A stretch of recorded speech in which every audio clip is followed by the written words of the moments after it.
नमो भगवते वासुदेवाय। ओम नमो भगवते वासुदेवाय। ओम नमो भगवते वासुदेवाय। हरे कृष्ण। तो एक बार फिर से आप सभी भक्तों का स्वागत है श्रीमद् भागवतम की क्लास में। चौथा स्कंद और 28वां अध्याय अग्रसर है। हम नित्य श्रीमद् भागवतम के आनंद रस में डूबने का प्रयत्न कर रहे हैं। इतना तो यकीन है ये अमल पुराण है, इतना तो यकीन है ये रस से भरा हुआ है, इतना तो यकीन है ये पका हुआ फल है पुराणों का। अब उसमें कितना रस ले पाएंगे ये हमारी व्यक्तिगत दृष्टिकोण है, ये हमारा व्यक्तिगत प्रयास है, ये हमारी व्यक्तिगत दृष्टि है, ये हमारा विजन है।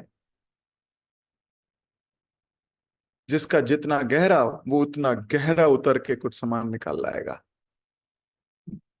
कुछ मोती चुन लाएगा। तो बड़े भाग्यशाली हैं हम कि मिलजुल कर श्रीमद् भागवतम का श्रवण कर रहे हैं। Srila Prabhupada ji said, the one who is in Krishna consciousness is fortunate, the one who is not in Krishna consciousness is unfortunate. The one who is in Krishna consciousness and is not taking the benefit is most unfortunate. कहने का तात्पर्य है कि अगर आप कृष्ण भावनामृत में हो तो आप बड़े भाग्यशाली हो। अगर आप कृष्ण भावनामृत में नहीं हो तो आप दुर्भाग्यशाली हो। लेकिन अगर आप कृष्ण भावनामृत में हो और इसका लाभ नहीं ले रहे तो आप सबसे बड़े दुर्भाग्यशाली हो। आपका दुर्भाग्य उस व्यक्ति से भी बुरा है जो इस कॉन्शियसनेस मूवमेंट में है नहीं। ये मैं नहीं कह रहा, श्रील प्रभुपाद जी ने कहा। इसका अर्थ ये हुआ कि कृष्ण भावनामृत में आके कृष्ण भावना अमृत का आस्वादन करना है। इसका अर्थ ये हुआ कि कृष्ण भावनामृत में आनंद लेना है। इसका अर्थ ये हुआ कि हमें अपने जीवन को ढालने का प्रयास करना है। हमें पूरी एडवांटेज लेनी है, इसकी पूरी एडवांटेज। तो अगर हम पूर्ण एडवांटेज ले पाए so we will be most fortunate. Chaitanya Charitamrita कहती है, ब्रह्मांड भ्रमित कोनो भाग्यवान जीव, गुरु कृष्ण कृपा पाए भक्ति लता बीज। अब जिसको बीज मिल गया गुरु और कृष्ण की कृपा से वो भाग्यवान है। लेकिन जिसने उस बीज में श्रवण रूपी जल नहीं डाला, कीर्तन रूपी जल नहीं डाला, ये दो ही जल हैं, श्रवण और कीर्तन। जिसने ये दो कार्य नहीं किए वो बीज लेके करेगा क्या? He is most unfortunate. तो पूरा लाभ लेना है हमें इस मूवमेंट का। जब आप पूरा लाभ लोगे you will realise that your life has transformed. ये जीवन ट्रांसफॉर्म हो जाएगा। You will be happy, you will be satisfied, you will be contented. तो हम श्रीमद् भागवतम का संग कर रहे हैं, या ऐसा कहें कि हम समर्पित हो रहे हैं श्रीमद् भागवतम को। जैसे जैसे ये समर्पण बढ़ेगा गुरु कृष्ण पे, श्रीमद् भागवतम पे समर्पण बढ़ेगा, वैसे वैसे आपके जीवन के अंदर नेगेटिव विचार, नेगेटिविटी जाती रहेगी और पॉजिटिविटी बढ़ती चली जाएगी। तो कल हमने पढ़ा था किस प्रकार पुरंजन अंत समय में भगवान का स्मरण नहीं कर पा रहा, स्त्री स्मरण हो रहा है, और इसको भूरी भूरी निंदा की गई है इसकी कि ऐसा नहीं होना चाहिए था। फंस गया है। श्रील प्रभुपाद जी कल पूरी डिटेल में बता रहे थे कैसे जीव समाप्त हो जाता है। तो आप कहोगे कैसे, निंदा करनी अच्छी बात है क्या? ऐसे निंदा करनी चाहिए क्या? बिल्कुल करनी चाहिए। प्रॉब्लम यह है जिसकी निंदा करनी चाहिए उसकी करते नहीं, जिसकी नहीं करनी चाहिए उसकी करते हैं। तो जिसकी स्मृति शून्य हो गई है, जो भगवान से विमुख हो चुका है, उसकी निंदा नहीं, उसकी तो बेचारा कहा जा रहा है। उसको कहा जा रहा है कितना दुर्भाग्यशाली है, उसमें तो दया आ रही है। कितना दुर्भाग्यशाली जीव है, अपनी आसक्तियां अपनी आदतों के कारण मर गया। अब आदत कैसी भी हो सकती है। आदत आसक्ति के कारण भी हो सकती है, और आदत वैसे भी हो सकती है। जैसे हमने कल चर्चा की थी कि सिगरेट की आदत पड़ जाती है। ये तो ग्रॉस चीजें हैं। कईयों को बड़ी सटल आदत है, अहंकार की आदत है। मैं छोटा नहीं हो जाऊं, मैं बड़ा नहीं हो जाऊं, ईगो है, मैं पति हूं, मैं पिता हूं। आदत, कई बार आदत बड़ी खतरनाक होती है। लेकिन पुरंजन तो अपनी बीवी से आसक्ति के कारण मर रहा है। और मर क्या रहा है, उसका जीवन सच्ची में मरने मतलब बिल्कुल मरणसार है, और कोई लाभ नहीं हुआ उसको। इसी पर चर्चा चल रही थी। आज हम अगला श्लोक पढ़ेंगे। मैं आपकी स्क्रीन पे शेयर कर रहा हूं ताकि मिलकर श्रीमद् भागवतम पढ़ सके। स्त्रियों की दूषित संगति के कारण जीव रूपी राजा पुरंजन निरंतर संसार के समस्त कष्टों को सहता है, और अनेकों अनेक वर्षों तक समस्त प्रकार की स्मृति से शून्य होकर भौतिक जीवन के अंधकार क्षेत्र में पड़ा रहता है। तो जीव क्या करता है, इस आसक्ति के कारण बार बार इस संसार में पड़ा रहता है, चक्र में फंस जाता है। तात्पर्य में शिल प्रभुपाद जी लिख रहे हैं, जगत गुरु शिल प्रभुपाद की जय। यह भौतिक संसार का वर्णन है। इस भौतिक संसार का अनुभव तब होता है जब मनुष्य श्री कृष्ण के दास में रूप में अपनी वास्तविकता सत्ता को भूलकर स्त्री के प्रति आसक्त रहता है। तो भूल गया कि मैं कृष्ण दास हूं, और किसी और चीज के प्रति आसक्त हो गया। In this case it is स्त्री।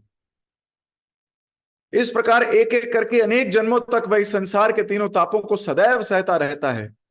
मानव सभ्यता को अविद्या के अंधकार से बचने के लिए ही कृष्ण भावनामृत आंदोलन चालू किया गया है।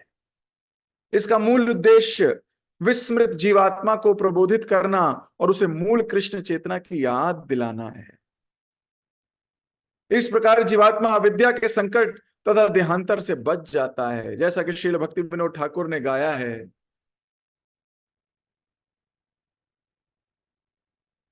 अनादि कर्म फले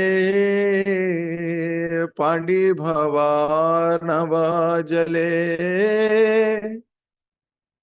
तरी बारे न देखी उपाय, तरी बारे न देखी उपाय। ए विषय हलाहले दीवानिशी हिया जले, एव विषय हलाहले दीवानिशी हिया ज्वले। मन कबू सुख नाही पाए, मन कबू सुख नाही पाए। मैं अपने पूर्व कर्मों के कारण अविद्या के समुद्र में गिर गया हूं। मैं इस विषय तुल्य अपार सागर से निकलने का कोई साधन नहीं ढूंढ पा रहा हूं। हम इंद्रिय सुख द्वारा सुखी रहने का प्रयत्न करते हैं, किंतु तथाकथित सुख उस भोजन के तुल्य है जो अत्यंत गर्म होने के कारण हृदय में पीड़ा पहुंचाता है। मुझे अहर्निश जलन का अनुभव होता रहता है और मेरे मन को संतोष नहीं मिलता।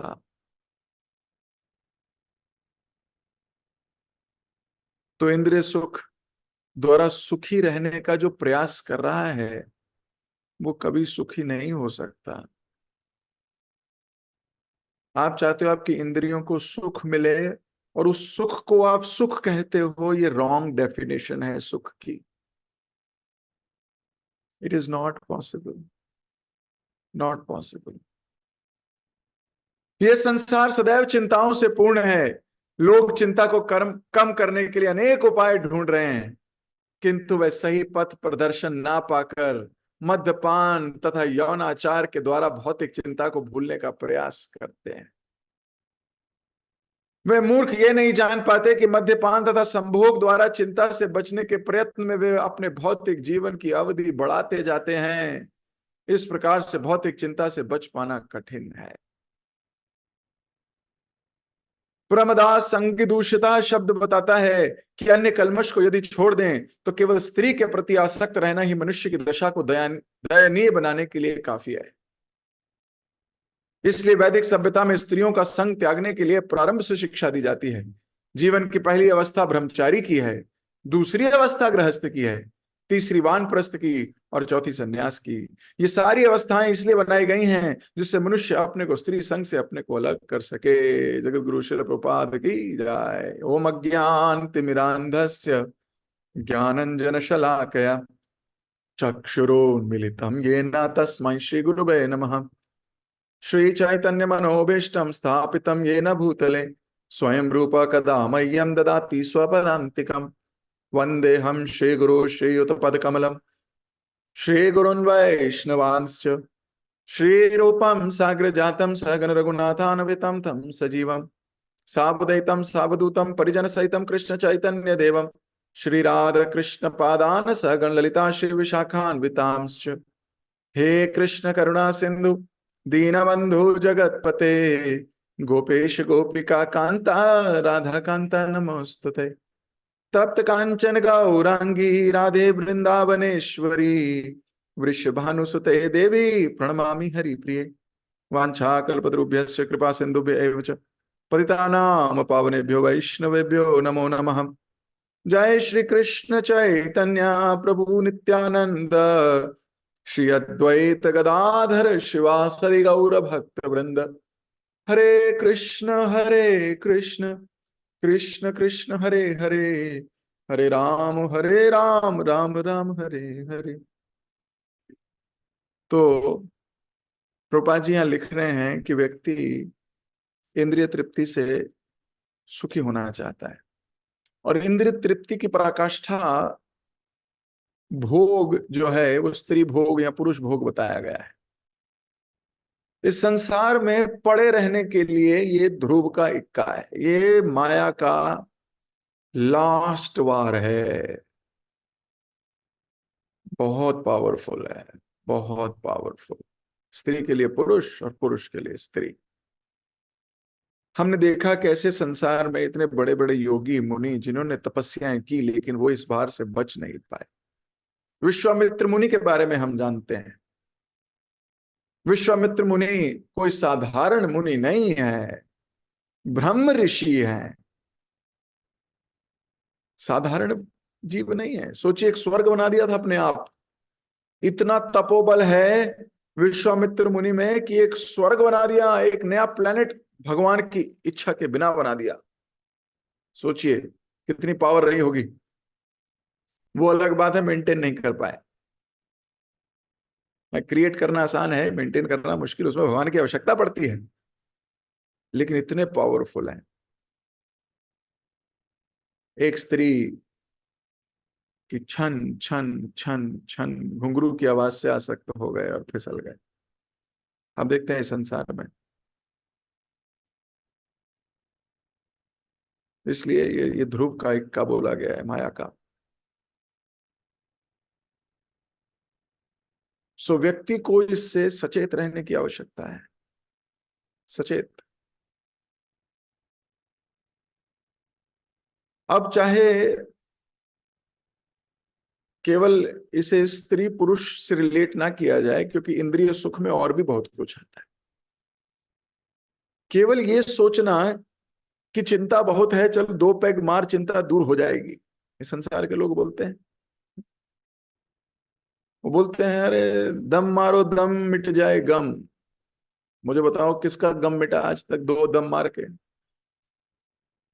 तंबाकू की इंडस्ट्री, सिगरेट की इंडस्ट्री इतनी फ्लरिशिंग इंडस्ट्री है कि संसार का कोई भी देश इसको बंद करने को राजी नहीं है, जबकि सबसे ज्यादा मृत्यु का कारण है ये तंबाकू, ये नशीले पदार्थ।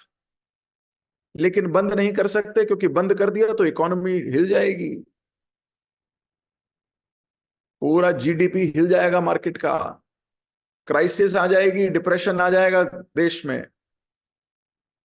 ना चाहते हुए भी सरकारों को तंबाकू, पान मसाला, बीड़ी इत्यादि लगानी पड़ती है। अब मुझे बताओ कि क्या कोई जीव सिगरेट पीकर, बीड़ी पीकर, नशा करके, क्या उसका गम दूर हुआ है कभी? बताओ, मत बताओ, पता ही है। अरे कम नहीं हुआ है, बड़ा ही है। जिस घर में ज्यादा पति दारू पीता हो उस घर में युद्ध ज्यादा होते हैं। सही बात है।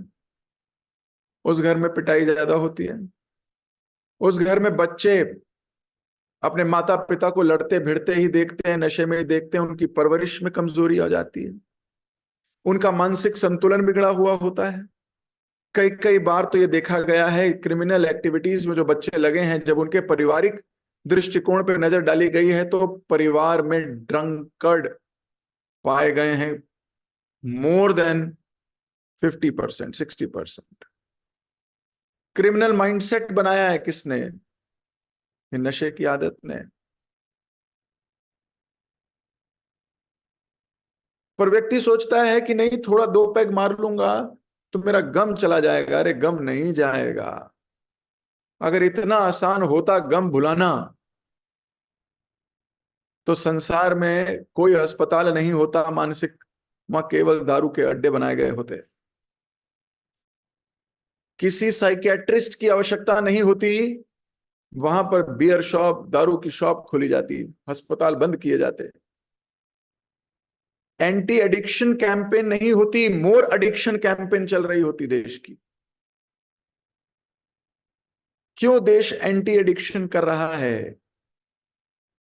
क्योंकि उन्हें पता है कि केवल नशीले पदार्थों का सेवन करने से, इंद्रिय तृप्ति के मार्ग पर चलने से खुशी नहीं हो सकती और गम का कारण बनेगा। ये प्रभुपाद जी लिखते हैं। प्रभुपाद जी कहते हैं कि खुजली के समान है। खुजली, खाज हो गई किसी को, जब वो खुजलाता है उसको बड़ा अच्छा लगता है, एकदम संतुष्टि मिलती है, खुजली करी जाए। पर खुजाते रहो उसी जगह पे, खुजाते रहो खुजाते रहो तो खून निकलने लगता है, नासूर बन जाता है वो और तकलीफ देता है। तो इंद्रिय तृप्ति कुछ और नहीं, यही है। जब व्यक्ति अपनी इंद्रियों को संतुष्ट करने के लिए अग्रसर हो जाता है, मोटिवेटेड हो जाता है, वो भूल जाता है सही और गलत के बीच की पहचान। वो भूल जाता है सही तरीका क्या है और गलत तरीका क्या है। वो तो बस नोट कमाने में और नोट कमा के इंद्र तृप्ति करने में पागल हो जाता है। भूल जाता है जिस विद राखे राम उस विद रहिए। भूल जाता है, एक्स्ट्रा एफर्ट मारता है। हिटलर ने कम एफर्ट मारा था क्या? नहीं। सिकंदर ने कम एफर्ट मारा था क्या? नहीं। अंत में हुआ क्या? नेपोलियन ने कम एफर्ट मारा था क्या? नहीं। अंत में हुआ क्या? Understand, history teaches us great lessons, but the problem is we are not great students. History is a great teacher, we are not that great students. Shrimad Bhagavatam पढ़िए, देखिए इंद्र तृप्ति से हुआ क्या है। दुर्योधन की इंद्र तृप्ति देख लीजिए, कर्ण की इंद्र तृप्ति देख लीजिए, धृतराष्ट्र की इंद्र तृप्ति देख लीजिए, शकुनी की इंद्र तृप्ति देख लीजिए, शिशुपाल की इंद्र तृप्ति देख लीजिए, कंस की इंद्र तृप्ति देख लीजिए, हिरण्यकश्यप की, हिरण्याक्ष की, रावण की। आप देखिए किसी की भी इंद्र तृप्ति की हद देख लीजिए। देखिए इस संसार में ओवर इंद्र तृप्ति कैन बी वेरी डेंजरस। गृहस्थों को थोड़ी लिमिटेड अलाउड है, but not over, not over. जिस प्रकार यमुना या गंगा जब अपने किनारे पे रहती है लोग जा जा के प्रणाम करते हैं, लेकिन जब गंगा और यमुना अपना किनारा छोड़ देती है, बाढ़ का रूप ले लेती है, तो लोग उसी गंगा और उसी यमुना से भागते भी हैं, छोड़ छोड़ कर भागते हैं उसको। क्यों? इतनी मर्यादा ही है, सीमा नहीं लांघनी चाहिए। सीमा लांघ गए तो फिर फिनिश। इसलिए व्यक्ति विशेष को अपनी सीमाओं का ध्यान होना चाहिए। इंद्र तृप्ति की सीमा है, अगर लांघ गए तो फिनिश। जैसे हम बोलते हैं LOC, लाइन ऑफ कंट्रोल। अगर भारत का सैनिक लाइन ऑफ कंट्रोल पार करके दूसरे मुल्क की ओर जाने लगेगा तो युद्ध होगा, होगा कि नहीं होगा? बिल्कुल होगा। और दूसरे देश को राइट है उसको मार देने का, क्योंकि उसने LOC पार किया है। ऐसे ही होती है कि LOR, लाइन ऑफ रिस्पेक्ट। अगर आप वो लाइन ऑफ रिस्पेक्ट लांघ गए तो लांघ गए, फिर वापस आना बड़ा मुश्किल है, बड़ा मुश्किल है। ऐसी लाइन ऑफ इंद्र तृप्ति। एक बार आपने इंद्र तृप्ति का की तरफ मुख मोड़ लिया और अपने आप को समझाया ही नहीं, वापस आना बड़ा मुश्किल है, बड़ा मुश्किल। मैं ये नहीं कह रहा नामुमकिन है, भक्त के लिए कुछ भी नामुमकिन नहीं है, लेकिन वापस आना मुश्किल है। अजामिल ने सिर्फ इंद्र तृप्ति देखी थोड़ी सी और मन किया मैं भी करूंगा, वापस नहीं आ पाया। शौबरी मुनि ने देखा मछलियों को इंद्र तृप्ति में लीन होते हुए, वापस नहीं आ पाया। बाहर निकले यमुना से, सीधा मानदाता की 50 कन्याओं से विवाह कर लिया। कितने साल तक उनके साथ इंद्र तृप्ति करी, और उसके बाद याद आए कि मैं क्या कर रहा हूं। Krishna, history teaches us great lessons. We are not great students. That's the problem. We should learn. We should learn. भक्ति विनोद ठाकुर लिख रहे हैं, मैं अपने पाप पूर्ण या पाप कर्मों के कारण क्या हो गया, अविद्या में फंस गया हूं। मेरा मेरा मैं समुद्र में गिर गया हूं विद्या के। अब समुद्र को पार करना तैर के बड़ा मुश्किल काम है, कैसे निकलोगे? और मुझे कोई तरीका भी नहीं मिल रहा। भक्ति विनोद ठाकुर लिख रहे हैं, हलाहल विष पी रहा हूं मैं, जानबूझकर मुझे बचा लीजिए भगवान। This should be our prayer also.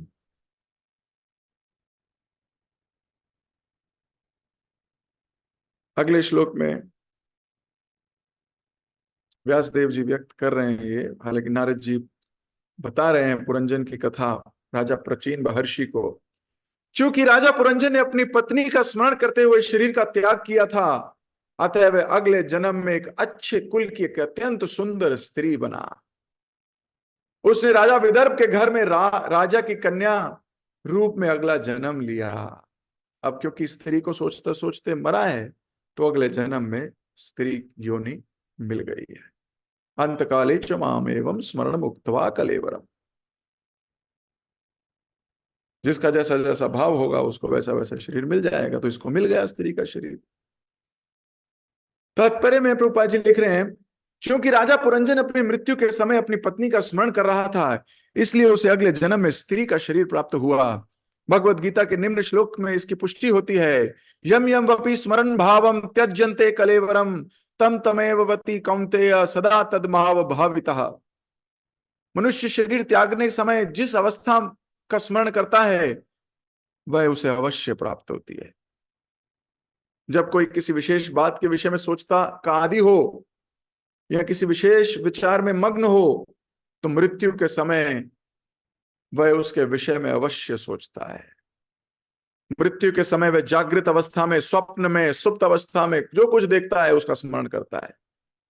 परमेश्वर की संगति छूटने के बाद जीव एक देह से दूसरे में प्रकृति के नियम अनुसार तब तक देहांतर करता रहता है जब तक उससे मनुष्य की देह प्राप्त नहीं हो जाती। घूमता रहता है वो, एक जीव से दूसरे, दूसरे जीव से तीसरे, तीसरे जीव से चौथे, फिर कभी जाके उसको मनुष्य जीवन प्राप्त होता है। यदि वह भौतिक विचारों में मग्न रहता है और आध्यात्मिक जीवन से अपरिचित रहता है तथा भगवान गोविंद की शरण ग्रहण नहीं करता, जिनके हाथ में जन्म और मृत्यु की समस्याओं का समाधान है, तो वह अगले जन्म में स्त्री बनता है। विशेषकर यदि वह मृत्यु के समय अपनी पत्नी का स्मरण करता है तो श्रीमद् भागवतम के स्कंद में कहा गया है, कर्मणा देव नेत्रेणा, जीव पुण्य तथा पाप दोनों करता है। इन सब का लेखा जोखा करने के बाद उसे वरिष्ठ अधिकारियों द्वारा जीव को नया शरीर मिलता है। यद्यपि राजा पुरंजन अपनी पत्नी के प्रति अत्यधिक आसक्त था, किंतु तो भी उसने अनेक पुण्य कर्म किए थे। ऐसा नहीं है कि उसने कोई पुण्य काम नहीं किया, तो उसने पुण्य काम किए थे, इसीलिए उसको मनुष्य शरीर मिल रहा है अगला, नहीं तो अगला किसी जानवर का मिलता। फलस्वरूप यदि उसने स्त्री का स्वरूप प्राप्त किया, किंतु उसे शक्तिशाली राजा की कन्या बनने का अवसर भी प्राप्त हुआ। असफल योगी अनेकों अनेक वर्षों तक पुण्य कर्मों में के लोक में सुख भोग कर किसी पुण्य परिवार अथवा धनवान परिवार में जन्म ले लेता है।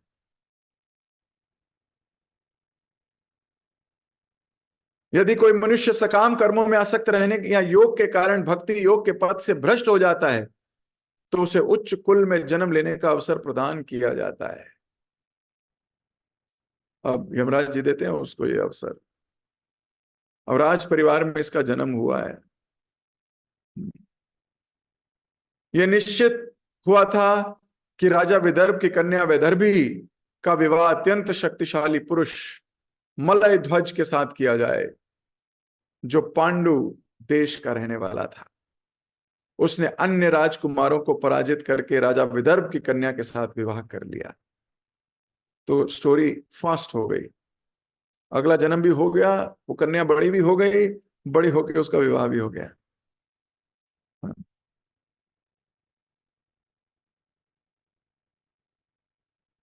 राजा मलय ध्वज की एक पुत्री हुई जिसकी आंखें श्यामल थीं। उसके 7 पुत्र भी हुए जो आगे चलकर द्रविड़ नामक देश के शासक बने। इस प्रकार उस देश में 7 राजा हुए।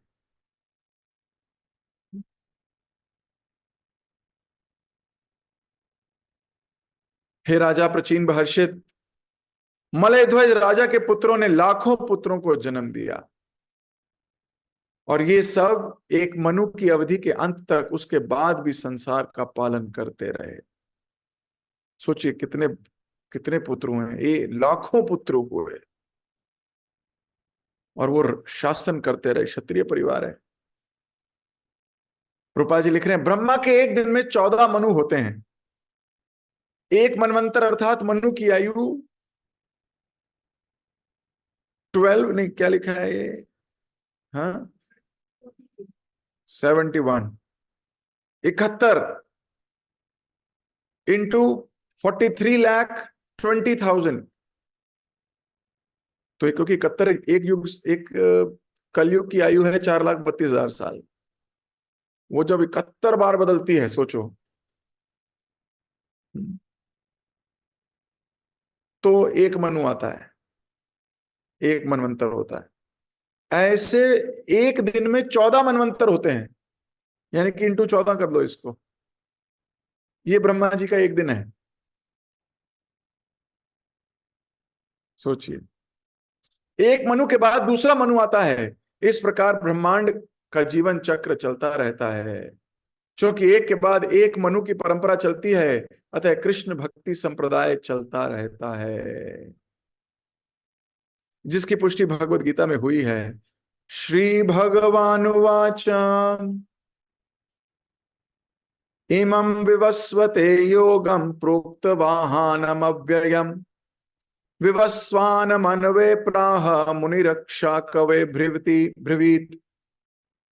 प्रसन्नचित्त भगवान ने कहा, मैंने इस अविनाशी योग विज्ञान की शिक्षा विवस्वान को दी। विवस्वान ने मनु को और मनु ने इक्ष्वाकु को। सूर्यदेव विवस्वान ने भगवत गीता एक मनु को प्रदान की और उस मनु ने अपने पुत्र को, और ऐसे परंपरा चलती रही। तो श्रीमद् भागवतम भी और श्रीमद् भगवत गीता भी इसकी पुष्टि करती है कि किस प्रकार ये जीवन चक्र चलता रहता है। पर ये जीवन चक्र चलाता कौन है? ये जीवन चक्र चलाते हैं मनुष्य के अपने कर्म, हमारी अपनी कार्य प्रणाली, हमारी अपनी इच्छा शक्ति, हमारी अपनी डिजायर्स, ये चलाती हैं कालक्रम चक्र को। ये क्यों चलाती हैं प्रभु जी? ये ऐसे चलाती हैं क्योंकि आज हम जो कर्म कर रहे हैं उसका कोई फल मिलने के लिए हमें वेट करना होगा। जैसे मनुष्य 30 दिन नौकरी करता है और उसके बाद उसकी सैलरी आती है, तो वो जो सैलरी है वो उसके 30 दिनों का कर्म फल है, उसके कर्मों का फल है। सच्ची बात है। तो कोई कहेगा वो इतने दिनों बाद क्यों आती है, 1 महीने बाद क्यों आती है? सिस्टम है, 1 महीने बाद ही आएगी, सिस्टम है। डेली वेजेस के लोग भी होते हैं, दिहाड़ी पे काम करते हैं, उनकी सैलरी रोज आती है। तो भगवान के इस सिस्टम में एक जीवन की सैलरी उस जीवन में भी मिलती है और उस जीवन की सैलरी अगले जीवन में भी मिलती है, अगले महीने। कृष्ण की योजना है। अब आप जैसा कार्य करोगे आपको वैसी सैलरी मिलने वाली है। मनुष्य जीवन का दुरुपयोग करोगे तो मनुष्य जीवन में ही आपकी बहुत पिटाई होगी। दुरुपयोग करोगे अपनी वाक शक्ति का, दुरुपयोग करोगे अपने पोस्ट का, पोजीशन का, दुरुपयोग करोगे अपने वाणी का, दुरुपयोग करोगे अपने लक्ष्मी का, अपने धन का, अपने मन का, अपने तन का। जिस भी चीज का दुरुपयोग करोगे वो दुरुपयोगित रूप में आपके पास वापस लौट के आएगी। सदुपयोग करोगे तो सदुपयोग के रूप में वापस लौट के आएगी। तो 3 प्रकार के कर्म भगवान ने गीता में कहे हैं, सकाम कर्म, विकर्म और अकर्म। सकाम कर्म मतलब जैसा वैदिक अनुष्ठान किए गए वैसा ही आपने जैसा लिखा शास्त्र में वैसा करते चले गए, और पर फल की इच्छा है, आपके हृदय में फल की इच्छा है, नहीं इसके बदले में मुझे कुछ मिल जाए। तो जब भी बदले में कुछ चाहिए वो सकाम कर्म बन गया। सकाम कर्म बन गया तो बदले में कुछ मिलेगा, और जो कुछ मिलेगा वो आध्यात्मिक नहीं होगा, भौतिक होगा।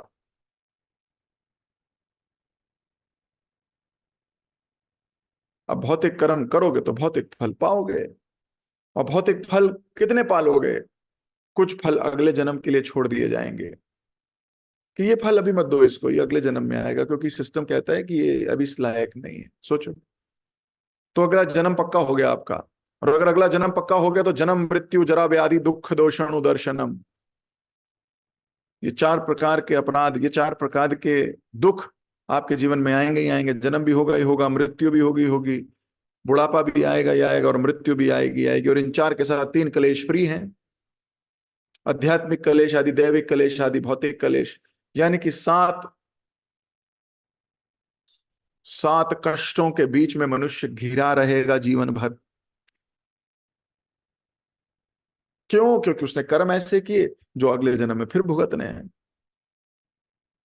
अगर गलत काम करोगे तो गलत काम को भी भुगतना पड़ेगा अगले जन्म में या इसी जन्म में। जो बोओगे वही तो काटोगे, सुना तो बहुत बार है।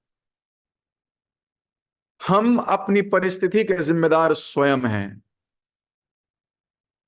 इसका जिम्मेदार ना कोई दूसरा व्यक्ति है, इसका जिम्मेदार ना भगवान है, इसका जिम्मेदार ना यमराज जी हैं।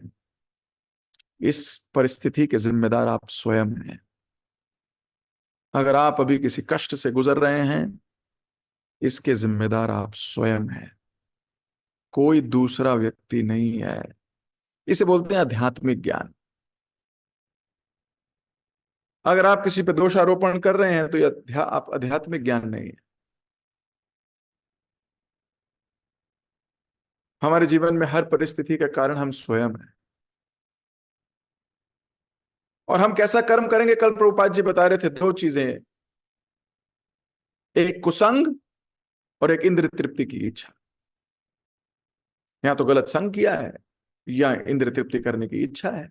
और जिसके पास ये दो चीजें होंगी वो कभी खुश रह नहीं सकता, खुश रह नहीं सकता। तो अगर आप दुखी हो कभी जिंदगी में तो देख लेना यही दो कारण होंगे।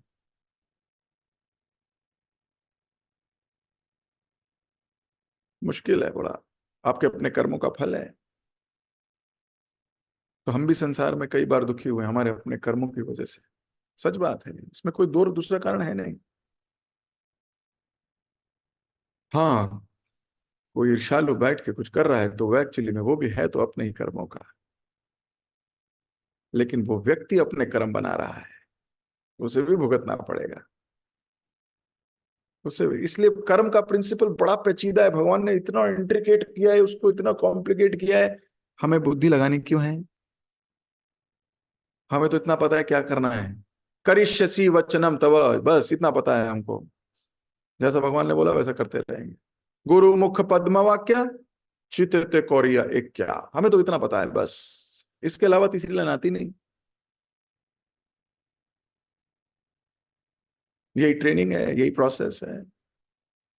और अगर ये प्रोसेस ठीक है तो कुर्म ब्राह्मण के घर महाप्रभु स्वयं गए, उसको बुलाया नहीं कि आओ मैं तुम्हें दर्शन दूंगा, ना ना, अरे भैया कौन व्यक्ति है गुरु आज्ञा पालन कर रहा है, मैं ही जाऊंगा उसका दर्शन करने। This is the process. राजा प्रचीन हर्षित को नारद जी समझाने का प्रयास कर रहे हैं। अब नारद जी की बात तो माननी पड़ेगी ना, मान नहीं रहा है, इसलिए कष्ट भोग रहा है। मान लेता तो इतनी बड़ी कहानी नहीं सुनानी पड़ती। कोई कहे बहुत ज्यादा बोलते हैं नारद जी, इतना बोल दिया, देखो कितने चैप्टर लिख दिए। अरे सीधा बोल देते तो ये भी उसी के कर्मों का फल है। इतना बोल, सीधा बोलने का हक ही नहीं दिया। तो नारद जी सीधा ही बोलते, क्या कर रहे हो राजा प्रचिन भर्षित, तुम स्त्री में पागल हो गए हो और क्या कर रहे हो, इतने यज्ञ कर रहे हो, पशु बलि दे रहे हो, मूर्ख हो गए हो क्या? वापस आओ अपनी कॉन्शियसनेस में, दोबारा रीइंस्टेट हो जाओ अपनी कॉन्शियसनेस में। But he is not ready to accept it. So Narad ji had to narrate the entire narrative. So इंद्र तृप्ति से बचना है, परंपरा फॉलो करनी है। इस श्लोक में परंपरा की बात करी जा रही है। चौथे अध्याय का पहला श्लोक में परंपरा के बारे में बताया और दूसरे श्लोक में भगवान ने बताया कैसे परंपरा टूट जाती है। एवं परंपरा प्राप्तम इमाम राजर्षयो विदु सकालेन महता योगो नष्ट परंतप। हे परंतप, हे अर्जुन, काल के प्रभाव से ये ज्ञान खत्म हो जाता है। अब भगवान जब बता रहे थे तब तो ज्ञान पीढ़ी दर पीढ़ी खत्म हो रहा था, यहां तो घंटों दर घंटे खत्म हो जाता है। सुबह जब तक सुन रहे हैं, शाम को जब सुन रहे हैं तब पक्का यस यस यस, अहंकार को जीरो कर दूंगा, आज तो जाते ही लेट जाऊंगा, आज तो बिल्कुल शरणागति स्वीकार करूंगा एकदम। क्लास खत्म होती है फिर वही संसार, कैसे कैसे भूल जाते हैं। तो काल के प्रभाव से समाप्त हो जाता है। तो काल बहुत लंबा चौड़ा नहीं है, अब तो कुछ क्षण ही है, काल कुछ क्षण में ही समाप्त हो जाता है कईयों का। पर अपने अपनी कॉन्शियसनेस मेंटेन रखनी है वैष्णव संघ में। जो वैष्णव संघ में भागवतम का हेयरिंग की जाती है। आज गुरु महाराज का कोट था, गुरु महाराज कह रहे थे कि जो समर्पण कहता है कि मैं समर्पित हूं, वो दो कार्य करता है, हेयरिंग एंड चैंटिंग। तीसरा कार्य नहीं बताया मामा। These are two main things, श्रवण और कीर्तन। Chanting is kirtan. These are two main ingredients. एक और श्लोक था आज परम पूज्य भक्ति आश्रय स्वामी महाराज लिख रहे थे। वो लिख रहे थे कि भगवान को मंत्र, आरती इत्यादि कोई इतनी नहीं भाती जितना श्रवण भाता है।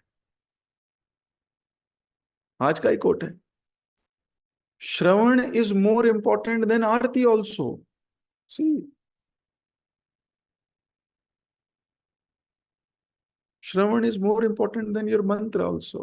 This is what has been prescribed. Amazing. क्यों? क्योंकि बिना श्रवण के कुछ हो नहीं सकता। अगर श्रवण ठीक से नहीं किया तो कर्म कांड की तरफ बढ़ जाएंगे, फंस सकते हैं। ब्यूटिफुल। सो आचार्य गण actually help us to regain our consciousness back. That is why they are acharya.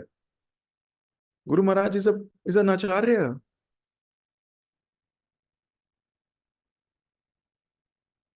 तो मैं अपनी वाणी को यहीं दे रहा हूं विराम। समय हो गया काफी, लेकिन इंद्र तृप्ति से बचना है। We should not get into spiritual sense gratification also. ये भी बहुत गहरी चीज है।